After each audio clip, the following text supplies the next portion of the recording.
Hello friends, कैसे हो आप सब। आज आपके लिए मैं नया लेक्चर लाया हूँ जो है current affairs for CAPF exam के इम्प्रूवमेंट के लिए 5 वो स्टेप्स जो आप कर सकते हो। मैं हूँ सिद्धार्थ सिंह एसी। मैंने सीएपीएफ एसी 2017 में रैंक 3 अचीव की थी और मैं मेंटर हूँ मिशन सीएपीएफ का। तो चलिए फ्रेंड्स, स्टार्ट करते हैं।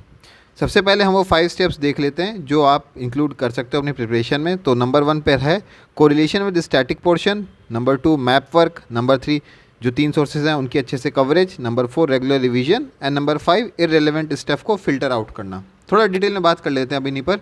देखिए, सबसे पहले आता है कोरिलेशन विद स्टैटिक पोर्शन। जो भी आप करंट अफेयर्स में पढ़ रहे हो, please correlate it with the static portion. जो भी आपने ऑलरेडी पेपर 1 के लिए आप पढ़ रहे हो, जो भी स्टैंडर्ड बुक्स पढ़ रहे हो, आप क्या कर सकते हो कि जो भी आप एक करंट अफेयर्स में जो भी आप टॉपिक न्यूज़पेपर में या मैगजीन में पढ़ रहे हो, उससे रिलेटेड जो भी स्टैटिक सब्जेक्ट है या टॉपिक है, आप उसको उठा लीजिए उस बुक से। एंड जो भी रिलेटेड इन्फॉर्मेशन है उसको आप ब्रशअप करो। फॉर एग्जांपल, अगर आप कोई ऐसा आर्टिकल पढ़ रहे हो जो पार्लियामेंट्री इलेक्शन 2024 के ऊपर है, तो इलेक्शंस में चैप्टर है एम लक्ष्मीकांत और एनसीईआरटीज़ के ऊपर, तो आपको उनकी अच्छी नॉलेज होनी चाहिए। अगर आपको लगता है कि कहीं पर आपकी इन्फॉर्मेशन मिसिंग है, आप प्लीज़ उसको रिवाइज़ कीजिए। सिमिलरली केरला और तमिलनाडु के जो गवर्नर्स हैं काफ़ी न्यूज़ में बने रहते हैं। सो सिमिलर चैप्टर्स जो एम लक्ष्मीकांत में है गवर्नर के ऊपर, आप उसको दोबारा देख लीजिए। गवर्नर के पावर्स आपको अच्छे से आनी चाहिए। सिमिलरली अभी रिसेंटली 2 इलेक्शन कमिश्नर्स अपॉइंट किए थे सेंटर ने। सो जो रिलेटेड चैप्टर है इलेक्शन कमीशन ऑफ इंडिया पर एम लक्ष्मीकांत, आपको वो देखना चाहिए था। सिमिलरली इकॉनमी की अगर बात करें तो देखिए, inflation, repo rate, policy rate by RBI, ये सब बहुत ज़्यादा न्यूज़ में रहता है। सिमिलरली फिजिकल डेफिसिट न्यूज़ में बना रहता है। सो इन सब के लिए बोरिंग पावर ऑफ गवर्नमेंट आपको ये क्लियर होना चाहिए। प्लस जो भी रिलेटेड चैप्टर्स हैं आपकी एनसीईआरटी में, या फिर आप मृणाल के लेक्चर्स देखते होंगे या रमेश सिंह पढ़ते होंगे, तो आप उनको प्लीज़ रिवाइज़ कीजिए। और कोई भी करंट अफेयर्स जब आप पढ़ रहे हो, प्लीज़ स्टैटिक पोर्शन पे अपना ग्रिप मजबूत कीजिए।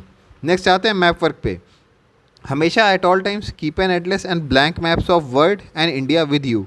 इससे फ़ायदा है कि जब भी आप कोई न्यूज़ में कोई प्लेस देखते हो, आप उसको एटलस में ढूंढ लीजिए, गूगल कर लीजिए, और जो भी cities, region, land features, weather phenomena, इन सब की बात हो रही है, आप इसको मैप पे प्लॉट कर लीजिए, एटलस में ढूंढ लीजिए। उससे होगा क्या, आपका एक स्ट्रॉन्ग माइंड मसल कनेक्शन बन जाएगा जो भी प्लेसेस हैं उनकी रिलेटिव लोकेशंस पे, और पिक्चर आपको क्लियर रहेगी दिमाग में। For example, red sea crisis चल रही है जिसमें कि जो भी इंटरनेशनल शिपिंग है वो खतरे में है। सो आपको पता होना चाहिए कि रेड सी कहाँ पड़ती है, केप ऑफ गुड होप वाला रास्ता कौन सा है, ये जो हौती रिबेल्स हैं ये कहाँ पर हैं, सोमालियन पायरेट्स ये कहाँ से अटैक कर रहे हैं, तो ये चीज़ें आपको पूरी क्लियर होनी चाहिए। सिमिलरली जैसे एल नीनो की बात होती रहती है, ला नीना की बात होती रहती है, तो आपको पता होना चाहिए कि एल नीनो, ला नीना, ये जो एंसो न्यूट्रल, ये जो पूरी साइकिल है, ये कहाँ पर कैसे हो रही है, कहाँ पर पानी गर्म हो रहा है, कहाँ पर ठंडा हो रहा है, कौन कौन सी कंट्रीज़ इन्वॉल्व हैं। ठीक है, इसके बाद बात कर लेते हैं जो 3 सोर्सेस हैं उन सब की अच्छे से कवरेज की। देखिए, मैं बार बार बोलता हूँ कि आपको करंट अफेयर्स के लिए 3 सोर्सेस पढ़ने ही है। वो सोर्सेस कौन कौन से हैं? विजन आईएएस का मंथली मैगजीन, डेली न्यूज़पेपर और प्रतियोगिता दर्पण, या फिर कोई भी आप अदर कॉम्पिटिटिव मैगजीन पढ़ सकते हो। तो विजन आईएएस की मंथली मैगजीन हम क्यों पढ़ते हैं? बिकॉज इसमें इन डेप्थ और कम्प्रीहेंसिव कवरेज मिल जाती है सभी इंपॉर्टेंट करंट अफेयर्स के टॉपिक्स की, जो आपको पेपर 1 प्लस पेपर 2 दोनों में हेल्प करता है। सिमिलरली न्यूज़पेपर के लिए मैं क्यों बोलता हूँ? Because you stay updated with जो भी लेटेस्ट ग्लोबल डेवलपमेंट्स हो रही हैं, और साथ ही साथ आपकी अच्छी इंग्लिश वर्बल और रिटन स्किल भी डेवलप हो जाती हैं। सिमिलरली प्रतियोगिता दर्पण की अगर बात करें, आप इसको पढ़ते हो to cover specific CAPF portions, जैसे डिफेंस एक्सरसाइजेस और अवार्ड्स वगैरह। तो ये 3 सोर्सेस आप कवर कीजिए। उसके बाद बात कर लेते हैं रेगुलर रिवीजन की। रेगुलर रिवीजन क्यों ज़रूरी है? देखिए, जो भी करंट अफेयर्स का पोर्शन ये बहुत ज़्यादा डायनेमिक है।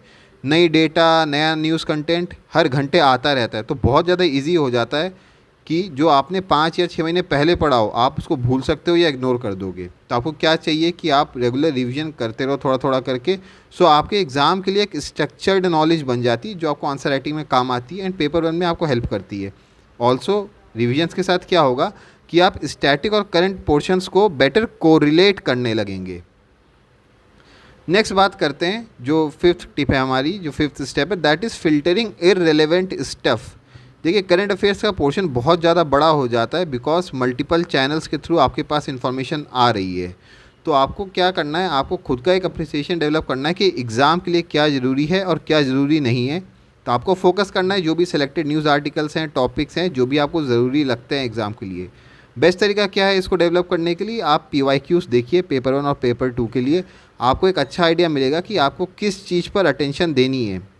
Further please do not become a passive consumer of news compilation daily videos. ये इजीली अवेलेबल हैं। आपको लगता है कि आप मेहनत कर रहे हो, आपकी तैयारी हो रही है, बट यहाँ पर आपकी प्रोसेसिंग पावर कुछ भी डेवलप नहीं हो पाएगी। आपको क्या करना है, बेसिकली आपको खुद की एनालिटिकल स्किल डेवलप करनी है। कैसे? जो 3 सोर्सेज मैंने बताए हैं आपको पहले पढ़ने के लिए, उनके लिए। ठीक है। So friends, thank you for watching. Please अपना फीडबैक कमेंट्स में शेयर कीजिएगा। अगर आप प्लान कर रहे हो CAPF ऐसी एग्ज़ाम में अपियर करने के लिए, तो आप मेरा mentorship programme mission CAPF join कर सकते हो। आप मुझको टेलीग्राम पर मैसेज भेज सकते हो या यूट्यूब पर आप कमेंट्स में भी मुझको बता सकते हैं।